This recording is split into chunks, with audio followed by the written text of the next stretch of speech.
My name is Bill Thomas. I'm a writer, consulting producer, and now podcaster. I am now trying to use my experience as the brother of a murder victim to help other victims of violent crime. I'm working on a book on the unsolved Colonial Parkway Murders, and I'm the co-administrator of the Colonial Parkway Murders Facebook group together with Kristin Dilley. My name is Kristin Dilley. I'm a writer, a researcher, a teacher, and a victims advocate, as well as the social media manager and co-administrator for the Colonial Parkway Murders Facebook page with my partner in crime, Bill Thomas.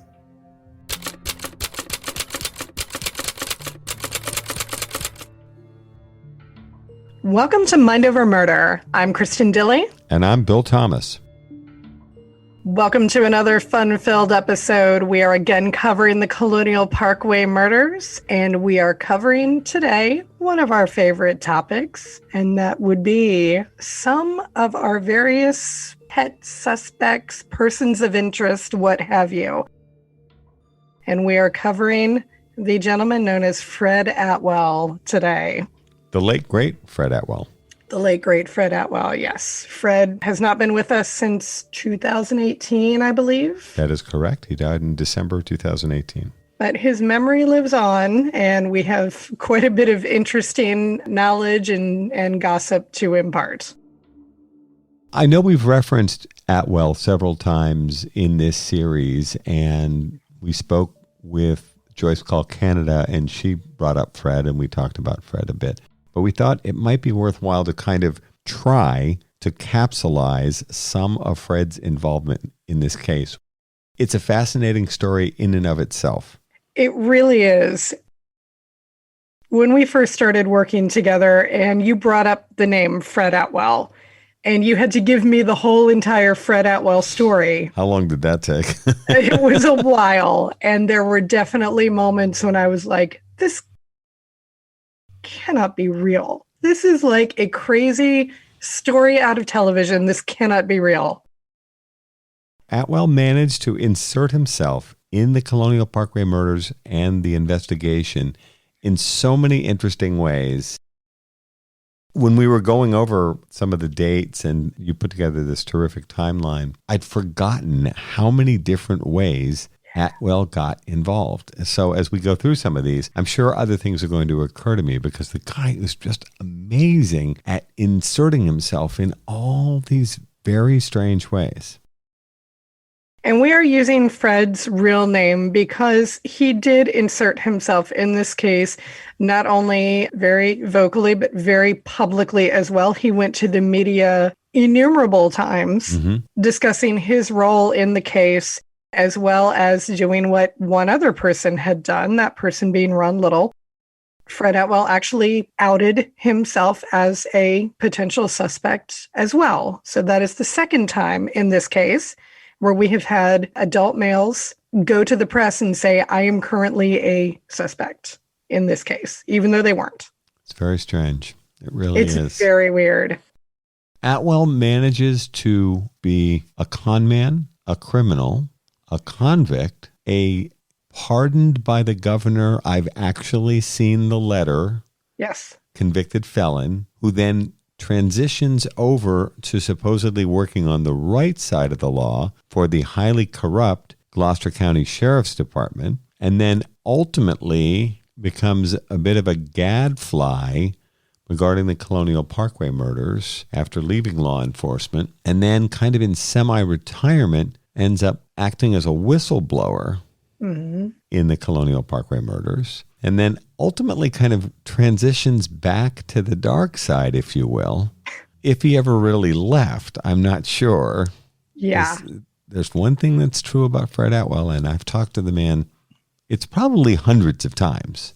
It sounded like it, yeah. I mean, he would call me multiple times per week for several years. Ultimately, Atwell transitioned back over to the dark side, as I said, if he ever left, and then became a criminal again and actually was involved overtly in criminal acts and ended up becoming a target of law enforcement. He was investigated, pled guilty, and ended up serving additional time, and he ended up dying in a prison hospital. Let's jump into it, I think. Yeah, let's jump into it. At this point, we have covered all 4 of the cases that are considered officially part of the Colonial Parkway Murders. I don't know if you could hear that I was doing air quotes right there, but we did discuss our last episode that we've started calling this so-called Colonial Parkway Murders. We have covered the 4 cases that are officially a part of it, but there are also some Parkway adjacent cases, which we are getting to a little bit later. One of the things that we felt it would be a good idea to do at this point for people who have hung on with us from the beginning. And thank you for that. Yeah, thank you very much for that, by the way, is we felt like maybe we needed to recontextualize this whole thing and just very quickly give you a brief timeline where you can place each of the cases in the order that they happened, in addition to placing the Parkway adjacent cases. And then we'll get into how Fred Atwell got involved. So for anybody who's been confused up to this point about the order of events, we're about to clear up any confusion that you might have. And if we don't clear it up, that's our bad. Or actually, that's my bad. I came up with this timeline. So here we go. Let's go ahead and just do a quick breakdown.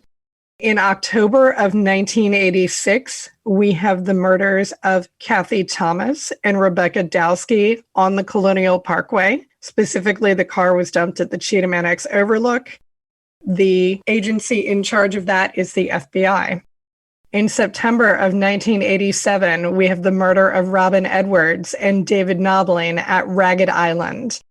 The primary investigative agency for that is the Virginia State Police Chesapeake office. In March of 1988, we have a Parkway adjacent case, and that is the murder of Laurie Ann Powell, who was later found in the lower James River. In April of 1988, we have Parkway case number 3, Keith Call and Cassandra Haley. Their remains have never been recovered, and their primary investigative agency is the FBI. In December of 1988, we have another Parkway adjacent case, the murder of Brian Pettinger. He's found at the Chuckatuck Creek. His investigative agency is the Virginia State Police. And then in September of 1989, we have Anna Maria Phelps and Daniel Lauer found at the New Kent County Hunt Club, and their primary investigative agency is the Virginia State Police. At that point, there is a 10-year gap before we get to our final Parkway adjacent case, which we will talk about in a later episode, and that is the murder of Julie Williams and Lolly Winans in May of 1996 in the Shenandoah National Park. And after that, there's a bit of a gap. And then in 2009, we have what I would term the Colonial Parkway revival at that point, in which the case begins to heat back up as new and interesting bits of information are brought to light. And this is where Fred Atwell comes in. So, Bill, I'm going to let you take over for a minute and talk to us about Fred Atwell and his involvement with the leaked crime scene photos. Fred Atwell came forward in about September 2009 with a story that broke on WTKR, which is Channel 3, the CBS affiliate in Norfolk. The reporter's name was Mike Mather. WTKR ran a 2-part story as part of an investigation into allegations that were made by Fred Atwell that the FBI and Virginia State Police had lost control of 78 highly graphic crime scene photos. Atwell claimed, and remember, Fred Atwell started out his adult life, as a con man, and he was part of a burglary ring.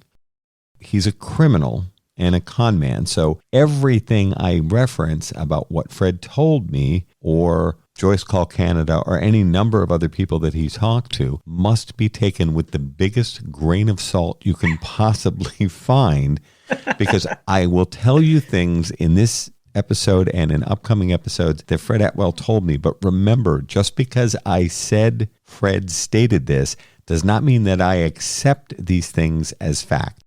With that gigantic caveat, Atwell claimed that he had been approached by a friend of his, an unnamed friend, I might add, who worked at a now defunct training academy for private investigators and security guards called the Mid-Atlantic Training Academy.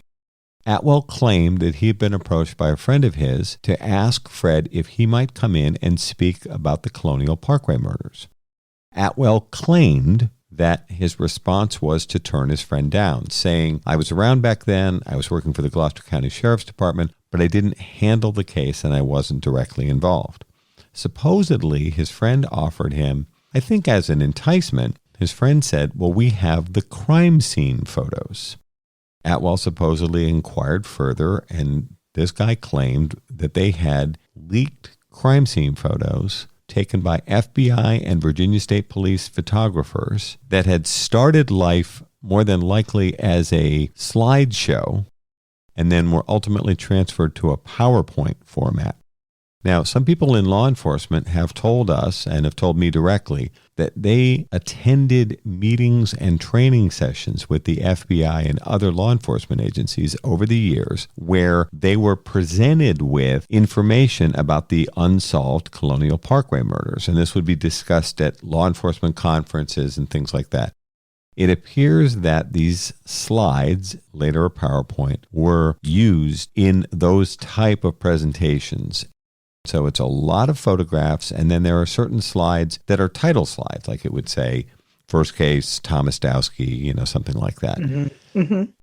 The photos are extremely graphic in spots. Again, these are supposed to be shown to law enforcement personnel only, and were not supposed to be out in the public. Back now to Fred. Fred claimed that he was outraged by the leak of the photos. Now, I am of the opinion that Atwell, and we'll talk more about this in the next bit, Atwell was always out for himself, and he was always working scams, which involved putting money in his pocket, as you'll see. And the pattern was there in the early part of his life from his work as a con man, and then it showed up again and again in his interactions with the Colonial Parkway Murders families.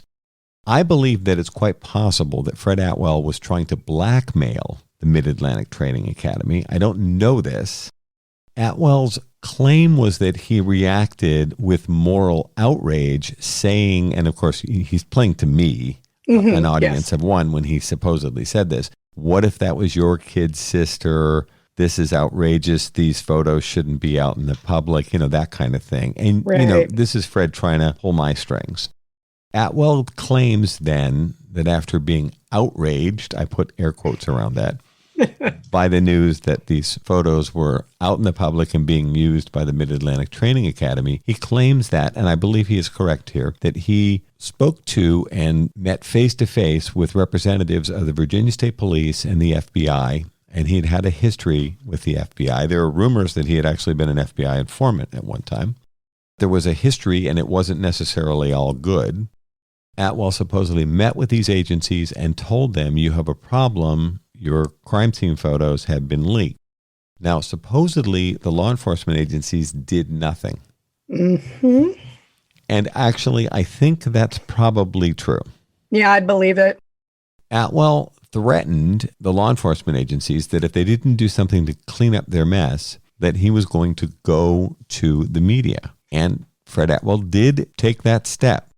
I think Fred may have been working a scam and not having collected any money from Mid-Atlantic. Again, I don't know that to be the case. Atwell began hawking around this story with him in the whistleblower role. Mm-hmm. That is, he's the righteous, retired former deputy sheriff, outraged by what's happened here, and he approached WAVY first. And our friend Andy Fox. We spoke to Andy Fox about this. Now, Andy Fox passed on this story for whatever reason.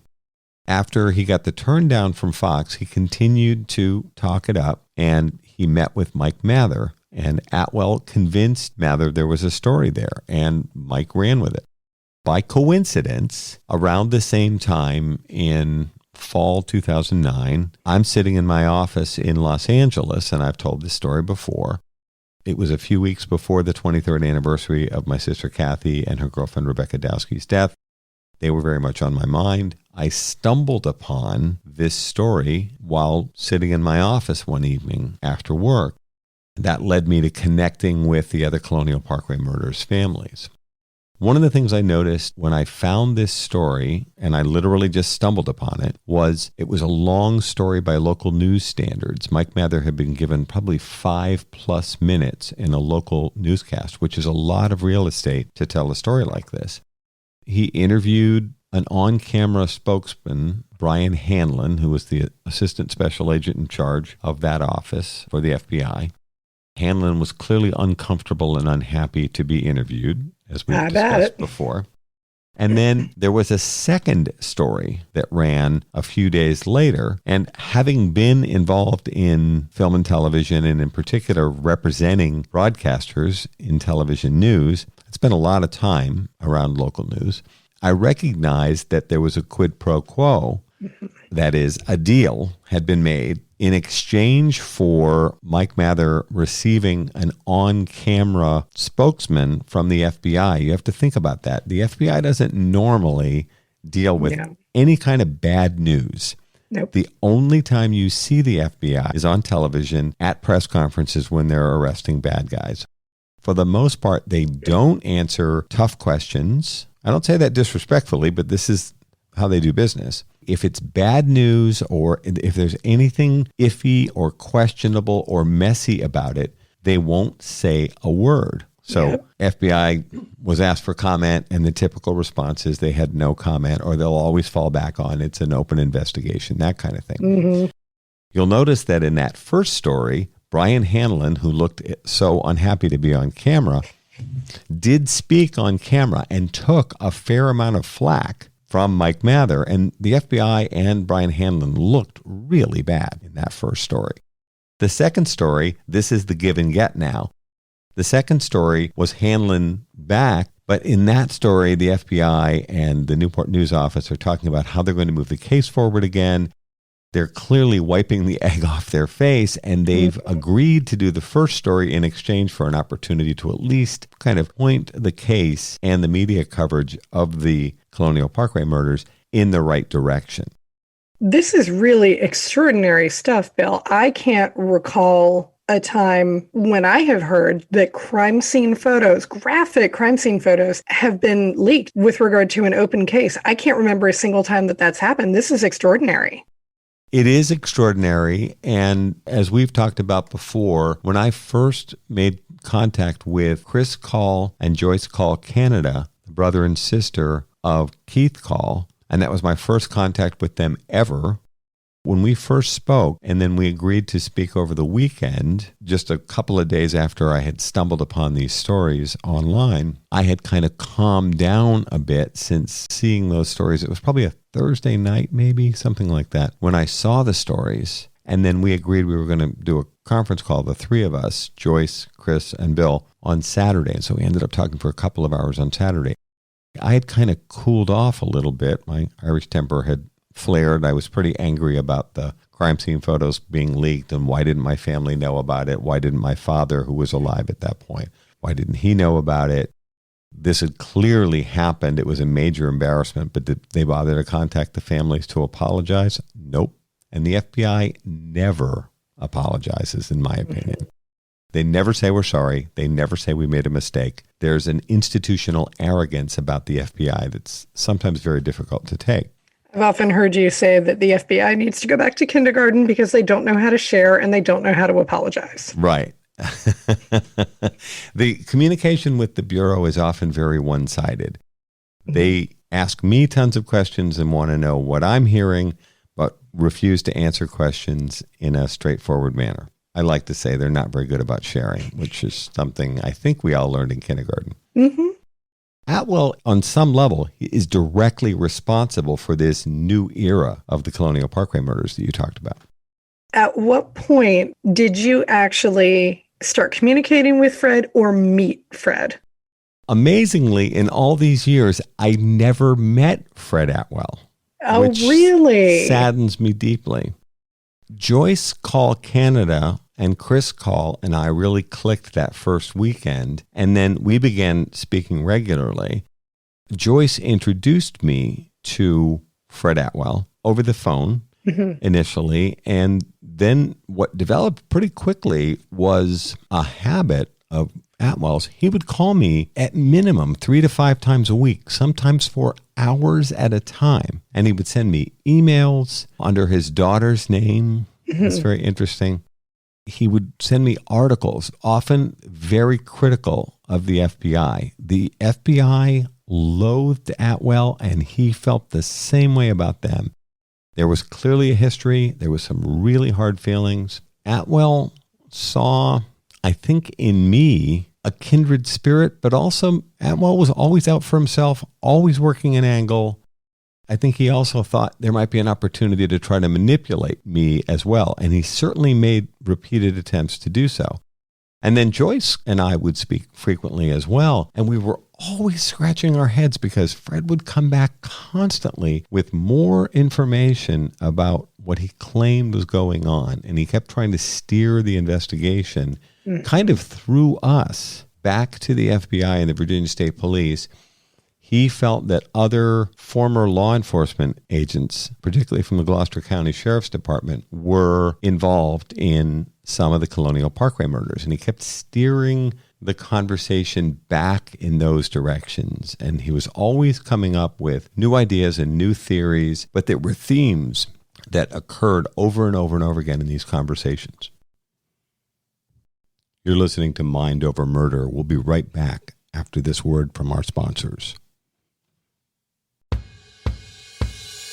Many of you know that Othram is leading the way in DNA testing, helping law enforcement solve missing persons, homicides, and sexual assault cases across the United States and Canada using forensic-grade DNA tests. You can help this important cause by contributing funds and your DNA profile to Othram's free site, DNAsolves.com. The process is easy and confidential. Just 2 simple steps. Now DNA Solves has added another new feature, DNA Solves Connect, which will allow you to upload your DNA profile to help law enforcement, even if you've never used one of the commercial genealogy sites. If you're looking for a missing family member or have lost touch with someone, DNA Solves Connect is an incredible option at only $14.95. Upload your DNA profile to DNAsolves.com. Join Mind Over Murder as we help families find answers with Othram and DNAsolves.com.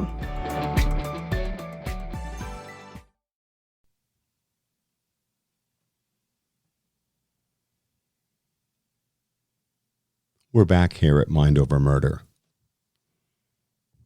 So on the one hand, we do have Fred Atwell to thank for the revelation of, hey, your crime scene photos are out there. Are we planning on doing something about this? But on the other hand, as you mentioned, Fred always did seem to be working some angle or another. And in 2010, Fred actually approached you with an offer, a very curious offer, with information with relation to the location of Keith Call and Cassandra Haley's bodies. You want to talk about that? For months, Atwell had been maintaining that Ron Little, who had outed himself as a suspect in the Colonial Parkway murders, and another suspect that we will not name, right, because he's never publicly outed himself as a suspect. He's often been referenced. Another retired former deputy in the highly corrupt Gloucester County Sheriff's Department, whose name comes up very frequently.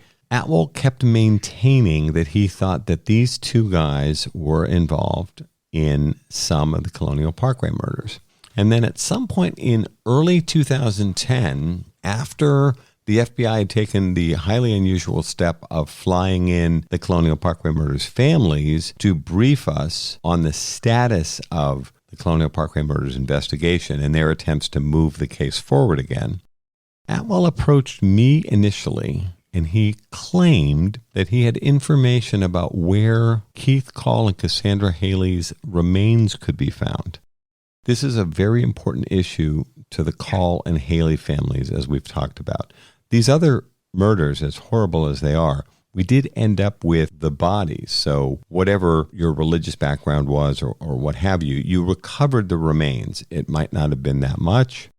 They might have been terribly abused and degraded, but you had something, and then you could bury them or have them cremated or whatever was appropriate for your own faith and family traditions.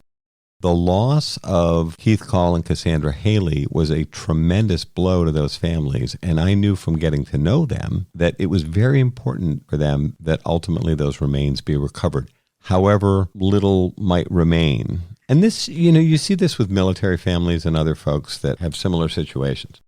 Atwell approached me, and he claimed that in exchange for $10,000, which would go to Fred, mind you, oh, God, he was going to be able to provide information about where their remains could be found. And he started talking to me about these Nike sites, Nike, the same as the popular shoes that came later. For our younger listeners, and this probably includes you too, Kristin. Okay.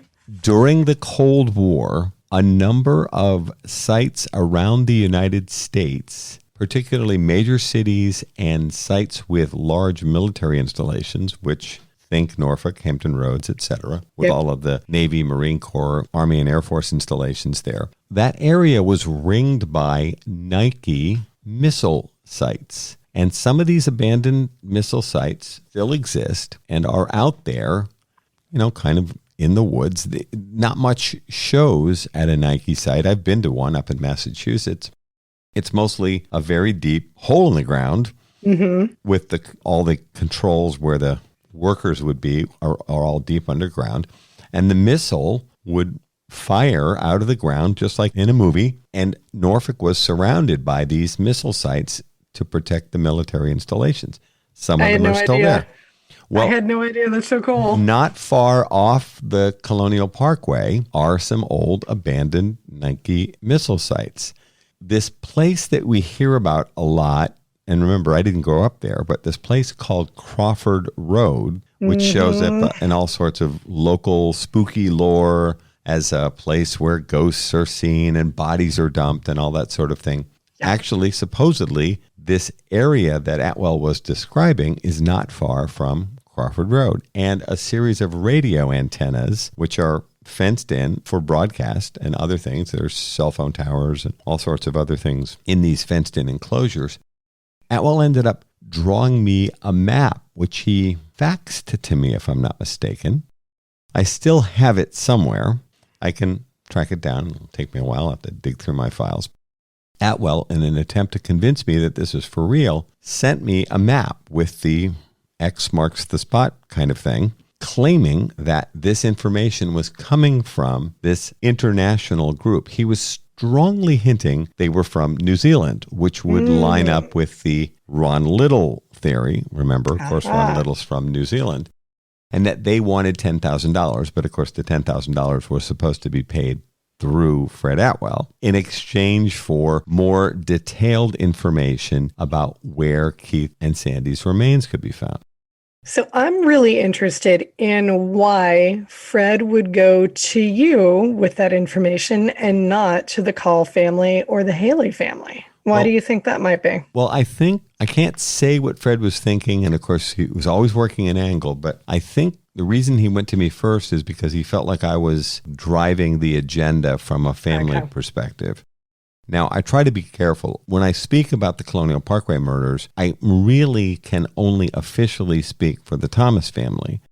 What had happened, and certainly it's happened in the years since, is that there have been a lot of situations where I'm speaking about the case, and a number of people seem to feel like I speak for all of the families. I think Fred was thinking that because Joyce and I were very carefully coordinating, Jennifer Phelps was very involved, and other family members, that he felt like I was kind of driving the agenda. So I think his thought process went to, well, I need to sell Bill on this idea before I go to Joyce. He did go to Joyce, and Fred was speaking to Joyce quite frequently, and he would actually see her. Remember, I'm living on the West Coast at this time, and Joyce is living in Virginia. Fred was a family friend, very much kind of on the fringe, but he supposedly knew Mr. and Mrs. Call, both of whom had passed on by then. Joyce had some recollection of Atwell's friendship, however peripheral it may have been, with her father. So they would actually see each other sometimes face to face.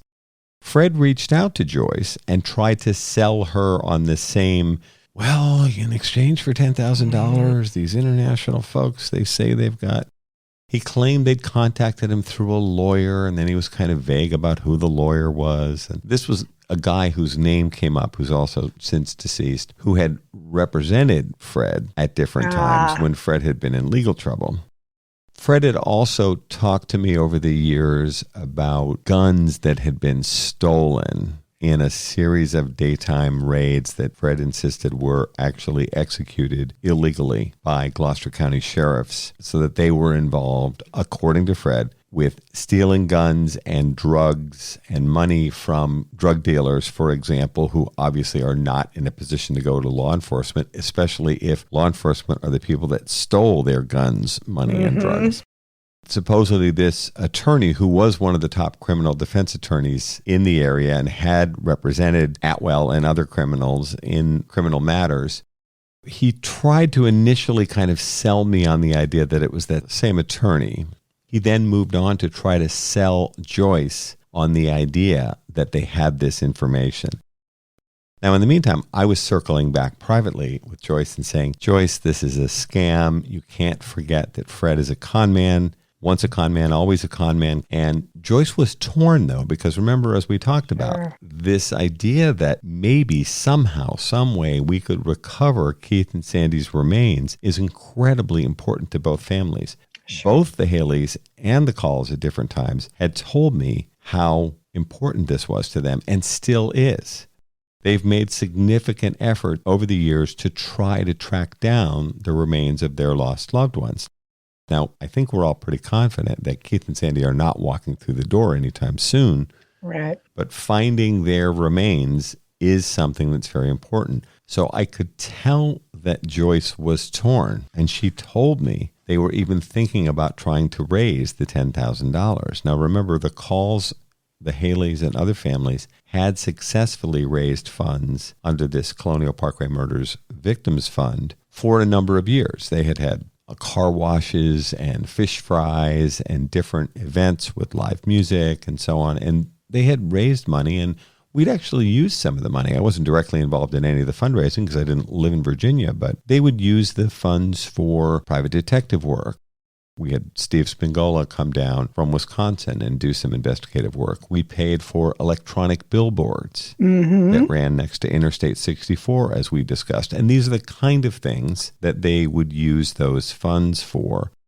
Over time, they had raised funds to assist in this investigation. You're listening to Mind Over Murder. We'll be right back after this word from our sponsors. Who wants some brand new Mind Over Murder merchandise? You do, of course. And our friends at TeePublic have hooked us up with some great merchandise. There are Mind Over Murder t-shirts available in about 6 different weights: female, male, soft, not so soft, something that looks like your old gym shirt. All of the above. And in any color that you want as well. The possibilities are limitless. And then we have tank tops, crew neck sweatshirts, which probably won't be big in July, but might be more popular, say, in October. Better for those cooler months. And also for cooler months, long sleeve t-shirts, baseball t-shirts, and you get to configure the color of the shirt and the color of your sleeves. You could do your entire women's softball team in Mind Over Murder t-shirts, baseball I like style. that idea. We've also got mugs available, magnets, stickers, laptop cases, phone cases, and tote bags. I'm going to order a couple of tote bags. I can take one every day of the week to school. We've got masks, which I hope we won't be wearing soon. Right? And wall art, notebooks, a pillow. I don't know if I need a Mind Over Murder pillow, but somebody else might love it. Perfect for your living room. And then for the younger crime fighters, we have kids t-shirts, kids hoodies, kids long sleeve t-shirts in a variety of colors. All of these things can be configured just about in any color you can imagine. And then my favorite, the Mind Over Murder onesie for the smallest crime fighters among us. So if you're interested in any of this great merchandise, take a look at the website at teepublic.com and type in Mind Over Murder Podcast. You can also look for links on our social media pages and in our show notes. We're back here at Mind Over Murder. I could tell Joyce was torn, although ultimately I think she decided, it just doesn't seem very credible. But we actually got law enforcement involved because we felt like there was a potential scam going on. To this day, I can't tell you exactly what Fred thought he was going to accomplish, except maybe we were going to drop 10 grand in his wallet. Somewhere in my files, there are copies of maps that Atwell sent me that purportedly show locations at these radio towers and old Nike sites not far from Crawford Road. And again, these places are not too far, just a couple of miles away from the Colonial Parkway, in particular, the area where Keith and Sandy's car was found. So the temptation was there for all of us. Ultimately, the Call and Haley families decided not to move forward. Did anyone actually go to those sites to check? I'm not sure, but the FBI seriously considered it. And at different times when we had cadaver dogs out conducting searches, this was something that the FBI investigators did consider.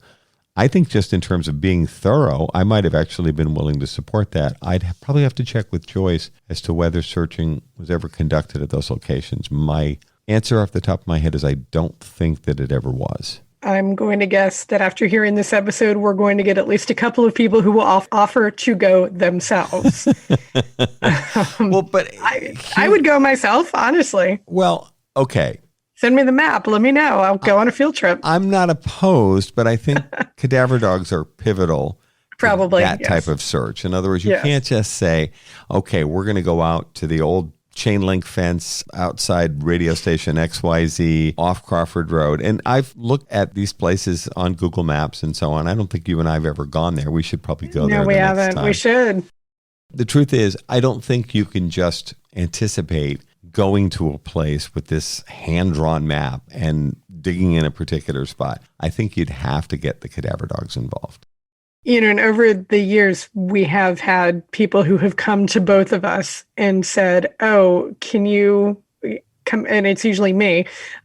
Can you come out to this? I remember we had somebody who called and said, can you come down to this creek bank outside of Colonial Williamsburg? Yeah. I think she thought she had found something belonging to Keith. Mm-hmm. And so I did. I went down there, trekked down there. It ultimately was not anything.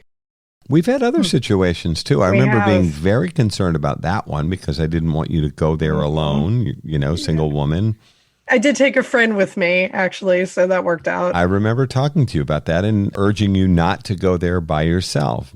I mean, it's one thing if I say, hey, would you stop by the XYZ bookstore or, something that I think we both regard as relatively safe.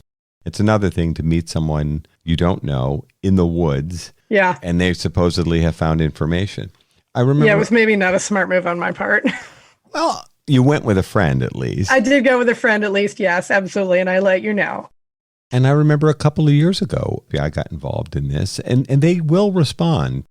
Someone found a machete and some other things buried along the Colonial Parkway. And the FBI got out there and their evidence response team checked it out. And of course, when the cadaver dogs were searching a number of years ago, this is 10 or more years ago, we'd gotten a significant amount of resistance from the National Park Service, as we talked about in an earlier episode. But when the cadaver dogs actually hit on something, they actually sit down and alert when they think they found something. The FBI evidence response team swooped in on a Sunday, 90-plus degree day, and did a dig and extracted remains, which turned out to be from a much earlier era. Remember, as you well know, as a history buff, there's been a lot of human activity in the peninsula area. Oh, yeah. Both Native American and settlers for hundreds and hundreds of years. The dogs aren't going to be able to tell you whether something is 20 or 30 years old or 200 years old or somewhere in between. They are going to be able to tell you, here's where I think there are human remains. But we have had situations like that where searching has been conducted, and I think the most beneficial thing would be to bring in a cadaver dog team. It has been discussed. My recollection is I don't know that those sites were ever searched because of Atwell's credibility problems. And it is a testament to the long-lasting effect that this case has had on this community that I remember a couple of years ago, the York County Sheriff's Office will send out a, just like a little, hey, heads up citizens sort of alert if there is something going on, say on the parkway or nearby. And I remember that they did say that they were responding to a call for human remains on the parkway. Right. And they said in the post, we do not believe these are the remains of Colonial Parkway victims. Because the first thing I saw when I saw that post was to get on the phone with Joyce and say, oh my God, did you see this? And I got her the same time she got me. And then we were both like, oh, it says probably this is not remains from a Colonial Parkway victim. But the fact that they would even take the time to say that really does show how much of an effect this case still has on our community. It is still on everybody's minds. York County Police were careful then to report back later, once a positive identification had been made of that particular individual. In this case, the gentleman was missing. Yeah. He was found along the parkway. I don't remember what the cause of death was. I think it was just exposure. I think it was a homeless person. I can't remember 100%. But he also was carrying ID. I mean, he had Yeah. identification in his jeans. Yeah. And they felt that the remains were much newer than would have occurred in a situation like the Colonial Parkway murders. But it is interesting that they started right from the get-go, I think, trying to control rumor and that sort of thing, to say, we don't believe these are connected to the Colonial Parkway murders. And then they did circle back, a week or two later and say the remains have been positively identified as so-and-so. And they said he had identification and we conducted DNA testing and so on. This intriguing offer from Atwell starts to be kind of a pattern that continues then during this history of Atwell's ongoing involvement in the case. Now, later that year in 2010, this is December of 2010, Fred decided to arrange a function, a fundraiser, if you will, to benefit the Colonial Parkway Murders Victims Fund, which you'd mentioned previously. And the prize for this particular raffle that was going to be raffled off at this fundraiser was a car, which is a pretty good raffle prize, I gotta say. Unfortunately, there was a bit of a snafu with that car and that raffle. Here we go again with Atwell. Atwell approached Joyce Call, I believe her Aunt Lou Call. Aunt Lou. And Jennifer Phelps was involved from the Phelps family and perhaps others. I'm living on the West Coast. These folks are in Virginia. Yeah.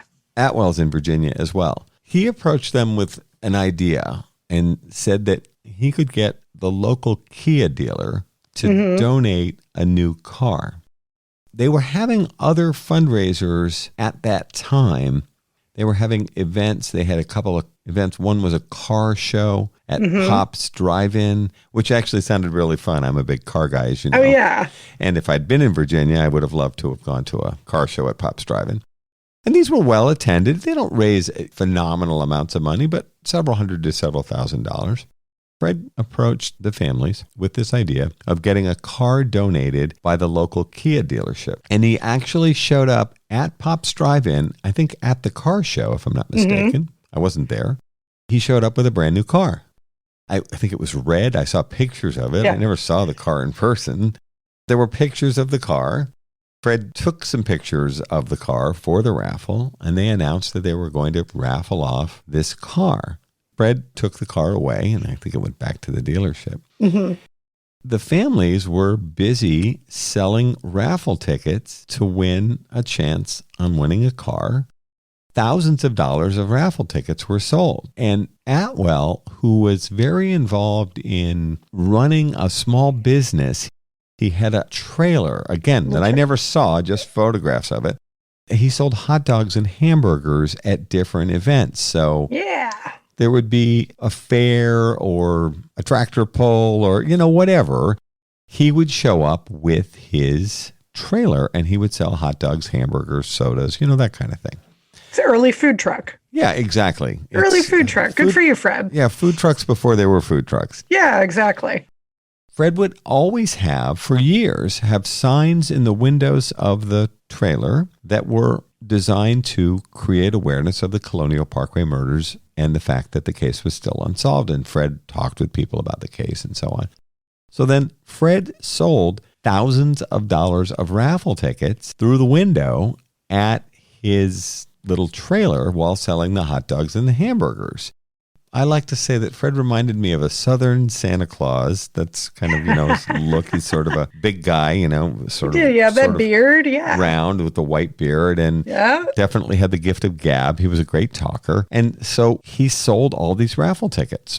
I'm sort of compressing the story, but at a later event then, they were supposed to draw the ticket for the winning of the car. Somehow Atwell, and remember, this guy's a con man, he manipulates things so that he's going to be the person who is going to pick the ticket out of a big bucket of tickets that have been sold. Fred chose somebody and read a name, but the person wasn't there. So supposedly they were going to contact this individual to let them know that they'd won a car.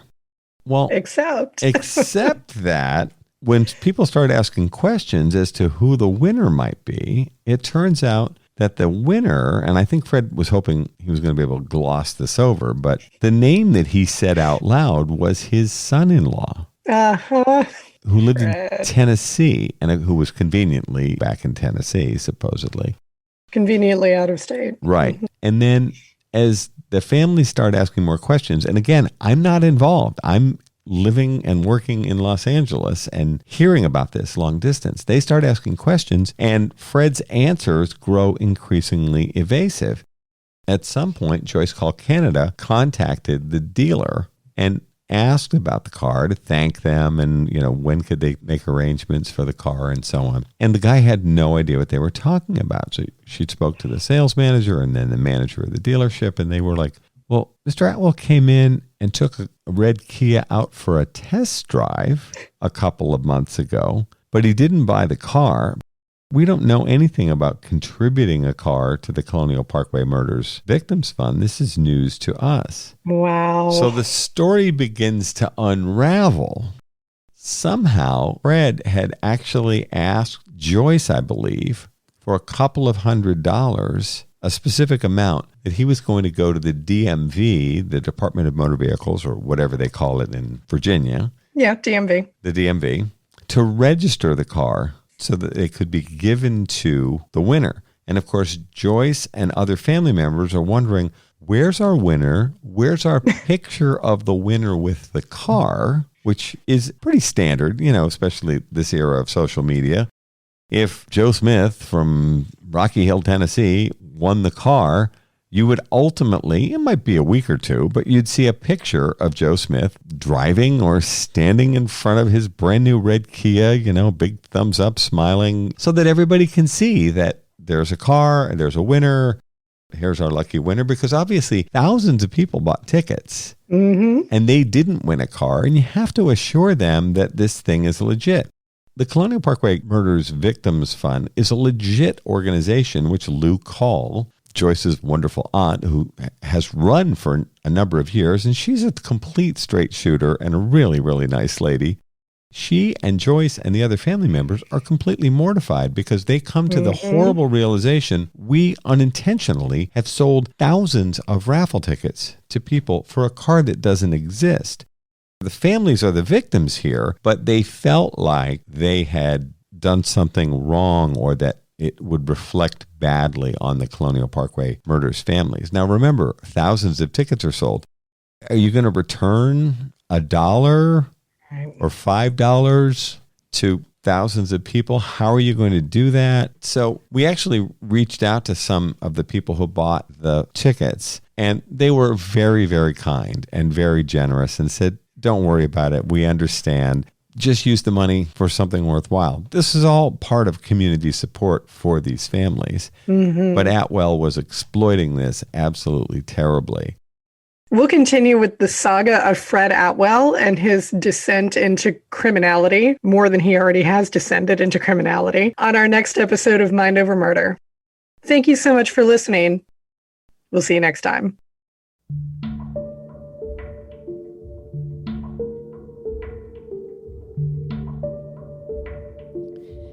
Mind Over Murder is a production of Absolute Zero and Another Dog Productions. Our executive producers are Bill Thomas and Kristin Dilley. Our logo art is by Pamela Arnois. Our theme music is by Kevin MacLeod. Mind Over Murder is distributed in partnership with Crawlspace Media. You can follow us on Facebook, Twitter, or Instagram. You can also follow our page on the Colonial Parkway Murders on Facebook. And finally, you can follow Bill Thomas on Twitter at BillThomas56. Thank you for listening to Mind Over Murder.